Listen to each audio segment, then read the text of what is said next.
Hello, I'm Casey Aiken, and this is 21 This Week. Coming up next, Mark Elrich recommends rolling back capacity requirements at churches, restaurants, and fitness centers. Will there be any pushback? Election results from Maryland and trying to make sense of the presidential election. Our panel of insiders will give you the story behind the story. We're joined by the Secretary of the Maryland Republican Central Committee, Mark Uncapher, education activist Cynthia Rubenstein, and political strategist Susan Heltemes. Stay tuned for these stories and more on the next 21 This Week.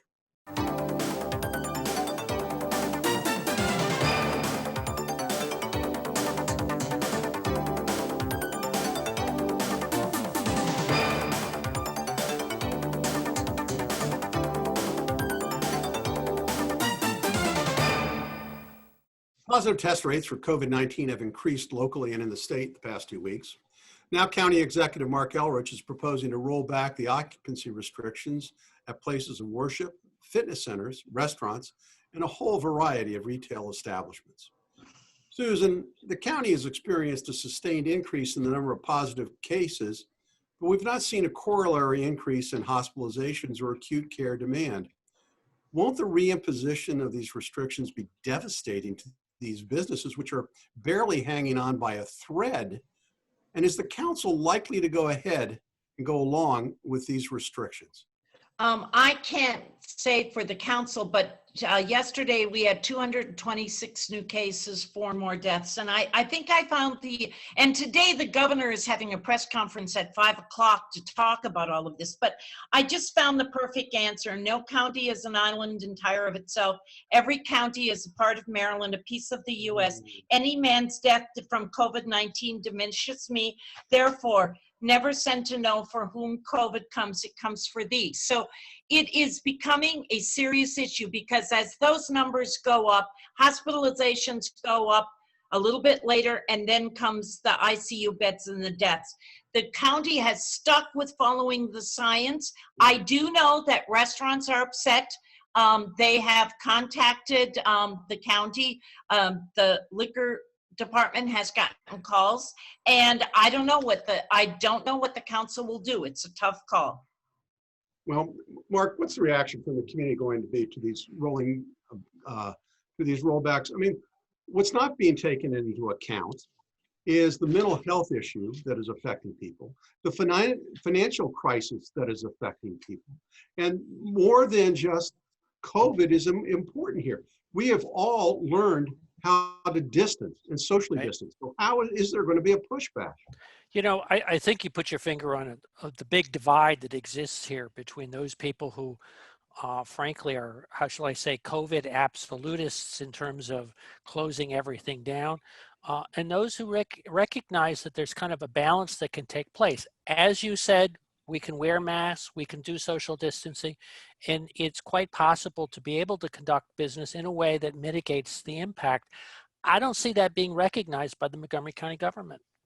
Well, I do know that the later it gets in night at bars and restaurants, it becomes more tenable, and people get a little tipsy and they stop wearing their masks and all of that. I just look at the areas around us, and as we go into fall and to the holidays, people, I'm not certain they're going to do what they have to do, and I hope that there is not another steep increase in Maryland like there are in other states.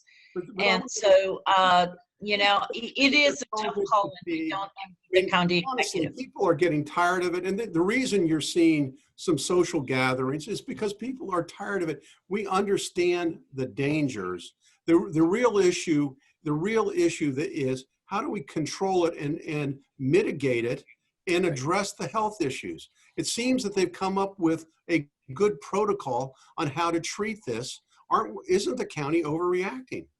I don't think the county's overreacting, but if you look at the core reasons that more and more infections are coming to the fore, it's social gatherings, it's eating inside restaurants, restaurants and bars, and it's people who are congregating in houses of worship.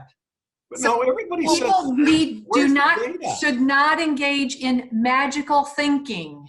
that Where is the with data my on that? family because it's my family. Oh, I can go out with my friends because they're my friends. But Cynthia, we only have a minute. Church, because God will protect me. The data that suggests that it's coming from restaurants and coming from, Casey, the data was announced a long time ago, 19 times more likely to get the disease inside a restaurant because of air systems, and it circulates those are here. the data that directly links this increase with what's going on.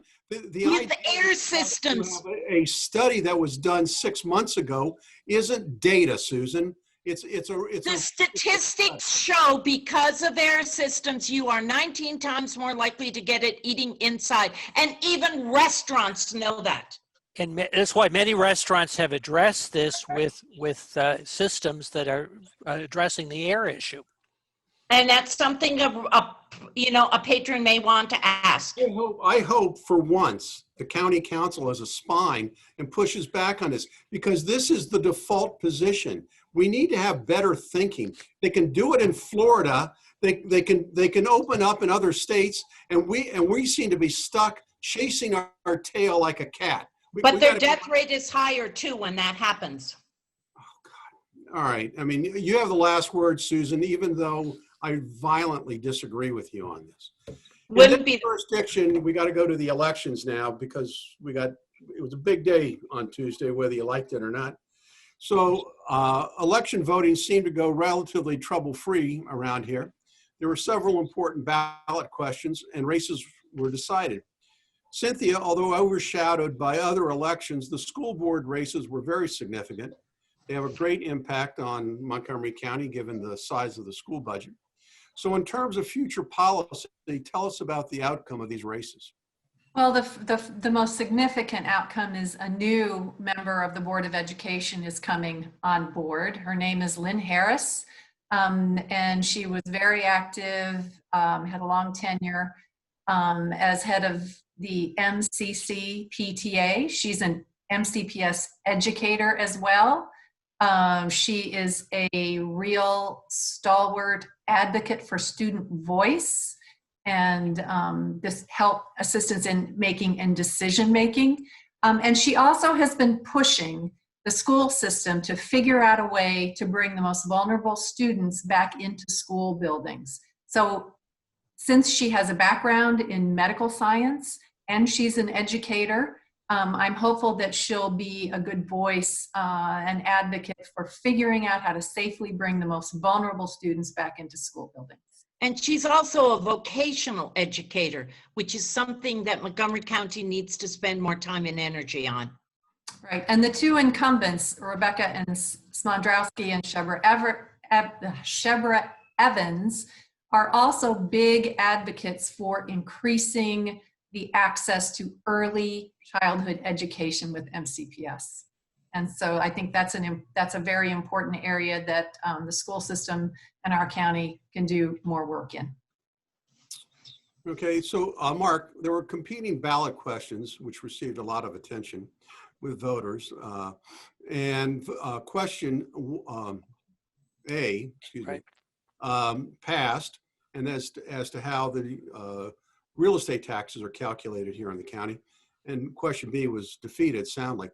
So how will this impact county residents? As near as I can figure out, a lot depends on the inflation rate going into the future. And during periods of higher inflation, when I should say price appreciation goes up, it could result in significantly more property taxes in Montgomery County. During a period of low inflation, low appreciation, it candidly may not have as much impact as during those other times. It is how shall I say, a devilishly complex formula that the council has put in, and it does in fact have the impact of reducing the constraints that were existing on the increase of property taxes. And regarding question A, Moody's reported out today that this is a credit positive for Montgomery County. It's the first one of the big three that's replied. Yes, So, and Moody's prefers higher taxes and more taxing power. There's no question about that. What I was going to ask is, how is my wallet going to be Yes. affected? That's what I want to know. What Is how is Moody's my like wallet is going not to good be for affected Casey's wallet. by this? You know, I mean, who cares what Moody thinks? I want to know what it's going to cost me each month. we want to keep our AAA bond rating, though. Well, I'm so happy to know that, you know, let's just keep raising taxes to keep that bond rating up. But Susan, question C, which called for an additional, an addition, excuse me, of 2 additional council members and an increase in from the number of 9 to 11 passed. And the counter proposal, question D, which had proposed doing 9 separate council districts, did not. So what impact will this have on county residents? Well, there is a district being formulated right now to redraw the district. So there will be 2 additional districts. So, you know, the people who supported 9 by district will now have 7 by district. So the council will go up by 2. And I was blown away by the epic defeat of D. I mean, they had a lot of money, they had signs, they had, and I think, and I have heard from people on the supporting side D, was that they couldn't get over the hurdle that you would only be voting for 1 person as opposed to 5. And even, you know, Republicans and said, I really like voting for 5. So I think this is a way of, you know, getting the best probably of all positive worlds. The county has gotten larger. So you know, this is a good way of approaching it. And Susan, yes. my question is as we expand the council by essentially 20%, will we be reducing the salaries of the council members by 20% so that it? No, because the population goes up. So you look at it that way, it's fair. And I'll be very candid. Susan, we got to go on. There's one more question left in this segment. I got to cut you off. I'm sorry. I want to go on to the questions that were the state ballot questions, question 1 and question 2, but particularly question 1. Mark, we only have about 30 seconds left. Will the passage of question 1 change the balance of power in Annapolis? Short answer, yes. Towards the legislature and away from the governor. It doesn't affect, the way the timing is, it doesn't affect Governor Hogan, but when it is in effect, it will allow for more spending to be added by the legislature, up to whatever was proposed by the governor. Right. So there'll be less horse trading, or will there be more horse trading? There'll be every bit as much horse trading. It'll be a little different, and the legislature will have more leverage in the process. All right, when we come back from this short break, our special guest, Jerry Cave, who joined us last week, is here again for a repeat performance, and he's going to discuss how best to serve fricasseed crow. Stay tuned. And welcome back. As we tape this segment, there's still no decisive outcome in the presidential election. According to Apple News, the electoral vote count for former Vice President Joe Biden stands at 264 and at 214 for incumbent President Donald Trump, with 5 states being undecided: Alaska, Nevada, Georgia, North Carolina, and Pennsylvania.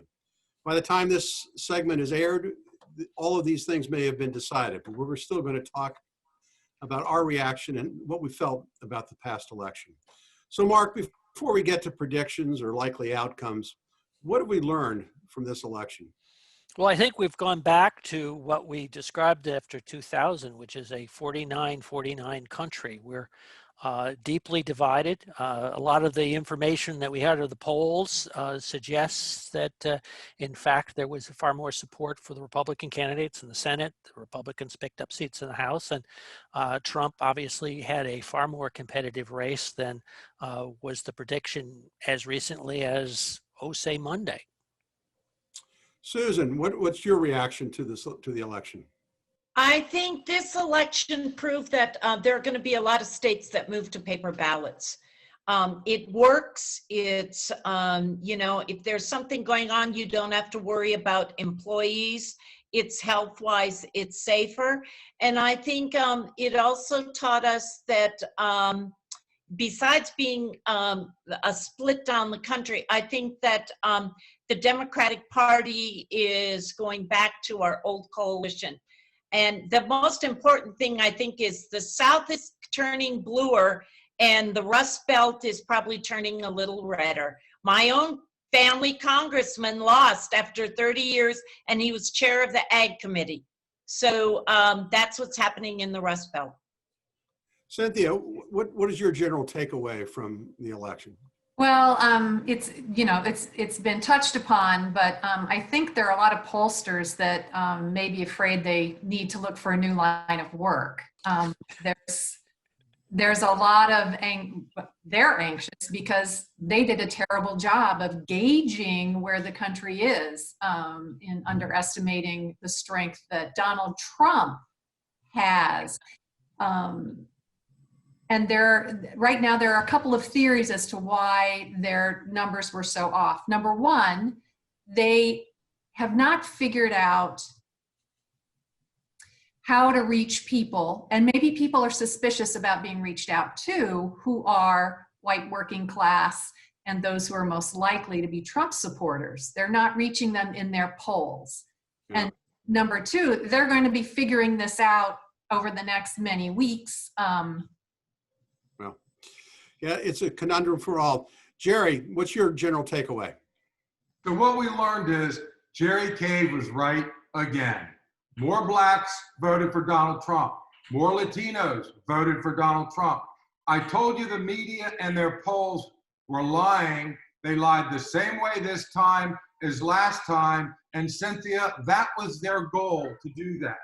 So, and we are on our way to a Trump victory after we finish with the courts. And if you believe the media reporting now after they lied to you, I feel sorry for you. Well, no, Jerry, not lying, incompetence. Well, not when you get lied to the same way twice, then it's shame on you.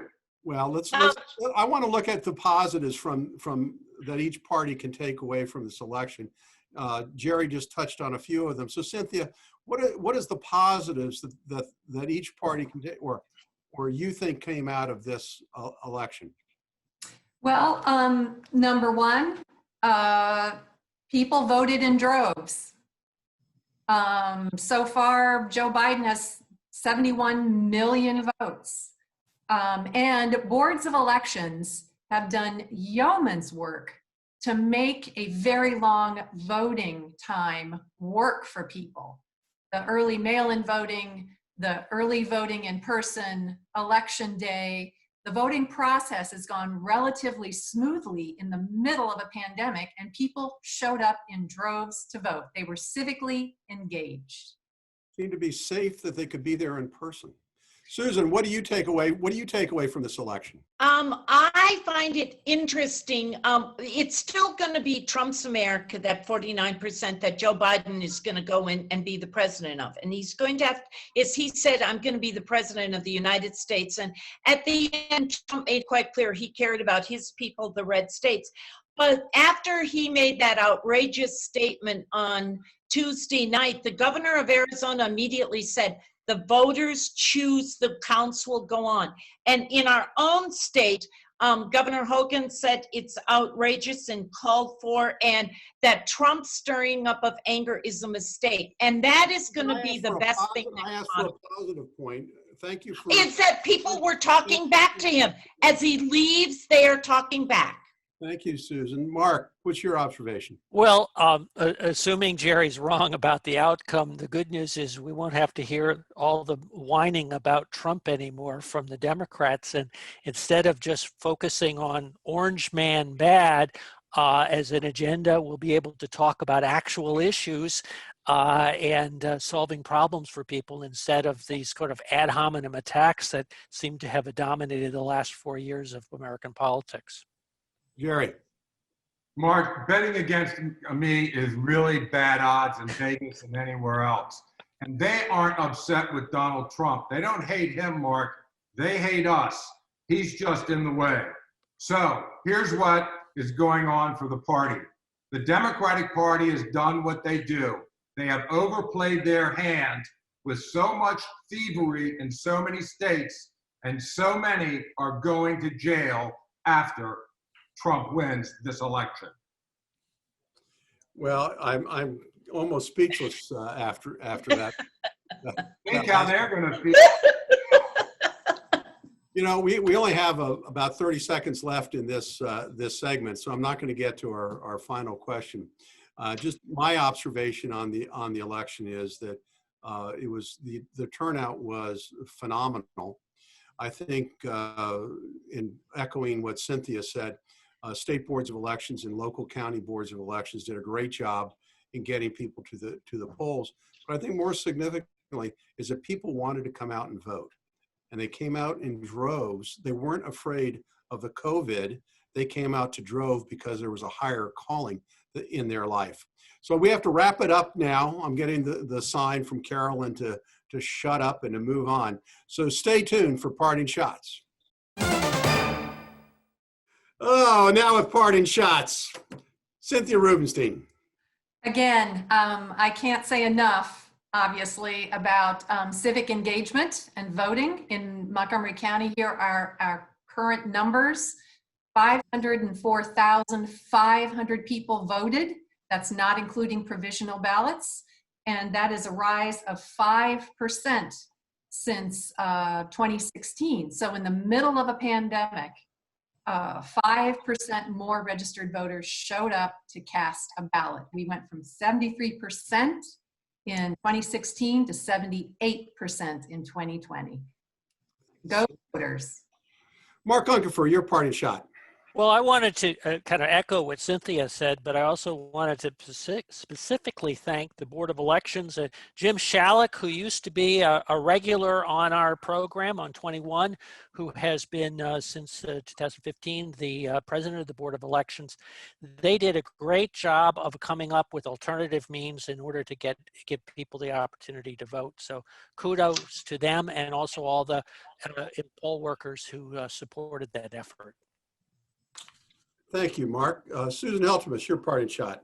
As we go into the new administration, I pray that Mitch McConnell will be willing to work with his old buddy, Vice President Biden, who then will be President Biden, and not put everything in his drawer as he did under President Obama. And I had the honor in this campaign to coordinate the Vote Against B&D effort, and I worked with Ike Leggett, who came out of retirement, former Congressman Connie Morella, Carmen Ortiz Larson, and David Blair, and we did come out on the winning side. And to that point, I just want to say I send my condolences to Connie Morella, whose husband Tony passed away last week. Thank you, Susan. And Jerry, you can wrap it up. After Trump wins, the Bidens, the Clintons, the deep state, and a lot of Democratic state officials who are trying to steal our government, like Petrograd in 1917, Berlin in 1933, are going to face a level of trials like Nuremberg. And when they say they were just following orders, that will not save them. Trump wins. Jerry, I'm glad Democrats are going to jail. Jerry, I'm glad to see that nothing has changed for you in your long journey down south. So thank you for those pithy observations. You're probably going to get me canceled as a result of that, by the way. So I want to thank the panel for being here today. I want to thank the audience for tuning in each and every week to Montgomery County's hardest hitting political talk show. For 21 this week, I'm Casey Aiken.